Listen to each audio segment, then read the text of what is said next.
Behavioral psychologists have taught us that there are certain unified motivations behind the activities of all men, regardless your kind of person, regardless your level of exposure, regardless your faith practice, your orientation, and so on and so forth. And there are 6 of them. These are the core motivations behind any activity you see on earth. Now, those who are attempting to get these psychological motivations do not know that this is what motivates them.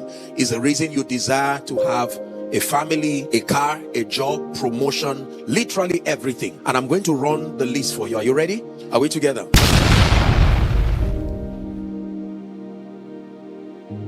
Welcome to Apostles of Revival TV. This channel is dedicated to the apostles of our time. Apostle Joshua Salman, Apostle Arome Osai, Apostle Michael Orokpo. Please do well to hit the subscribe button and turn on the notification bell so you never miss our videos. Number 1, the first motivation behind all human behavior is called the need for security. Please write that down. The need for security. Security by every definition.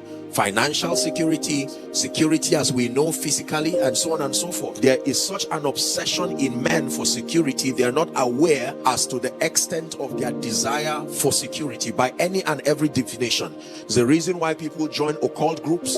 Is the reason why your car is locked outside right now in spite of the fact that you are in church. Is the reason why your bag is locked right now in spite of the fact that you are looking at me. There's light on you and that bag, and yet you will not take a chance. It's called security. Number 2, the second motivation behind human behavior is called the need for variety or newness. The need for variety or newness is the reason why breaking news sells. Anything that is new. Can you imagine that people fill up a stadium, for instance, and pay, I don't know how much they pay, over something that will be recorded, and just 5 hours later it will be free online for anyone? So why did you have to be there to pray? There is an obsession in men for newness and variety. Is the reason why you take protein but you don't want to see it the same way. Are we together? You can turn it into any other thing, but just make sure your mind is tricked into believing you are taking something else. Praise the name of the Lord. The need for newness or variety. Are we learning already? The third motivation behind all human behavior is called the need for love and acceptance. In fact, hold on to that, the need for significance. Let's take it sequentially. So the first, security. The second, variety or newness. The third, this is a master class for you free of charge. So once you have that, then we'll go into preaching. Praise the name of the Lord. Is someone learning? The need for significance. Look up, please. Why do you frown when I call you Joshua Selman instead of man of God, pastor, or apostle Joshua Selman? What did the title add to you? The need for significance. There's such an obsession for significance. A whole industry has been built around this need for significance. I know you do a lot, especially around your area here. I've seen it happen in many weddings where people who don't know the man dance and they call his name beating drums, and they have a way of rhyming the names, and you see a man bringing out money he did not plan for and just giving to them. I mean, they dance. As soon as they collect it, they leave him as though they go to another person. Significance. Hallelujah. MCs receive hundreds of thousands, millions for mastering the art of making people feel significant. Ladies and gentlemen, without no further ado, want to introduce ABC, XYZ, and you find the person trying to be humble, trying to contain himself. Significance. Is someone learning already? Number 4, the fourth need, psychological need of all men.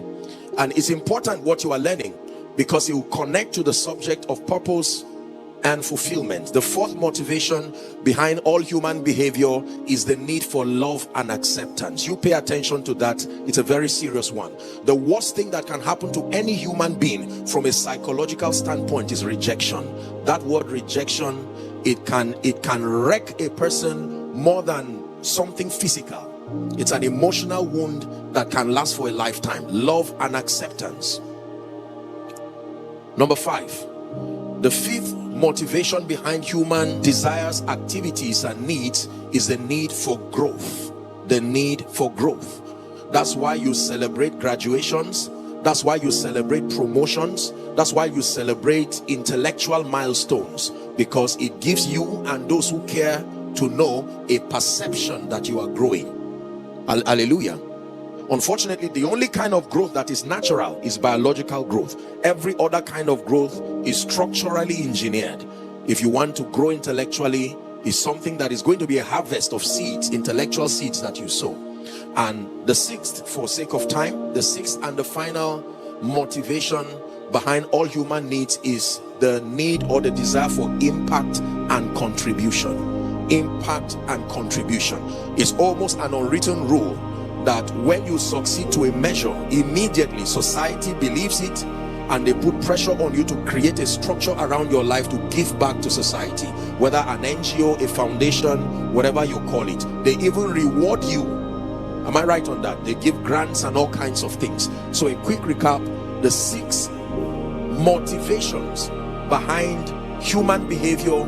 This is the reason I tell you why most people wake up in the morning, why they cry. Why do you rejoice when you buy a metal? You call it a car. What gives you joy? It's not the metal. No, the metal does something to you that checks this list, one of the 6 I just listed.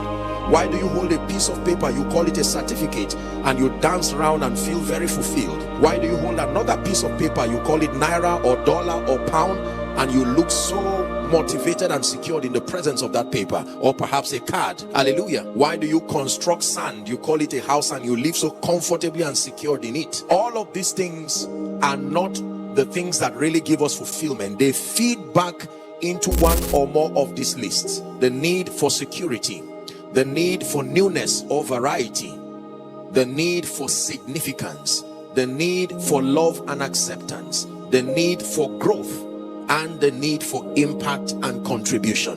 When you understand this, it is one of the keys to taming excessism in your life, because then you will know that when you find a desire for more of physical things, you can now look deeper. Do I really need those things? Or is there another way I can derive satisfaction without having to acquire and acquire and acquire? There are 2 expressions in the Bible that have gotten me concerned. Number 1 is the poor wise man. That statement is not supposed to be in use because poverty and wisdom don't add up. The poor wise man. And then another example is the rich fool. You cannot call a man rich and yet call him fool, because wealth, sustainable wealth, is a product of wisdom. And yet in this Bible there is the poor wise man, and then there is the rich fool. And one was poor and the other was foolish, not necessarily because of what they did, but the motivation behind the things that they did. For instance, the rich fool thought that his rest would be in acquiring and building barns, and he said, my soul, find rest in it. And that was what made him a fool. Is someone learning already? Praise the name of the Lord. Many believers live frustrated lives even though they are born again, because they've not taken time to understand these concepts, and society has put us under perpetual pressure to get things that seem to give us a feedback that we're making progress as per all of these 6 psychological points that I listed. So to the degree to which you feel you are great is the degree to which you check all this list: security, financial security and otherwise, newness, variety, you're always making the headlines, we call you a celebrity. And then the degree to which you are significant, the degree to which you are loved and accepted, the degree to which you think you are growing, or you are growing actually, and the degree to which you are able to make impact and contribution. This is very powerful. My life changed when I learned this, because I found out that there's one word for every one of these things I listed. It's actually leading to one point. It's called peace. That's it. You add significance plus variety plus security plus love and acceptance plus growth plus impact and contribution. From a psychological term, you just spelled one word. It's called peace. That's it. And Jesus made a profound statement. He said, peace I give you, I leave unto you, my peace.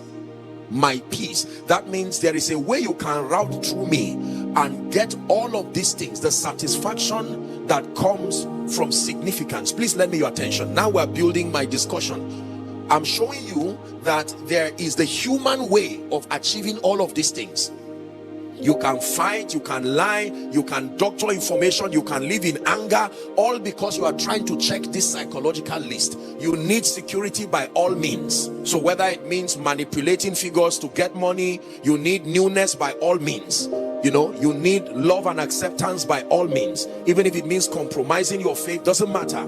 And this is the route. But Jesus said, I can give you peace. In other words, when you follow me, there is a path I will lead you to, that at the end of your life you will be as satisfied as the one who followed a vain path trying to pursue this. He said, peace I give unto you, my peace do I give you, not as the world gives. In fact, he says that his peace can surpass understanding. Are we learning now? Praise the name of the Lord. And so I made up my mind as a man of God that I would not just pursue all of these things the way the world pursues them, because I found out that if you seek these things I just listed the world's way, it will be an endless cycle of frustration. Something will always be missing. Something will always be missing.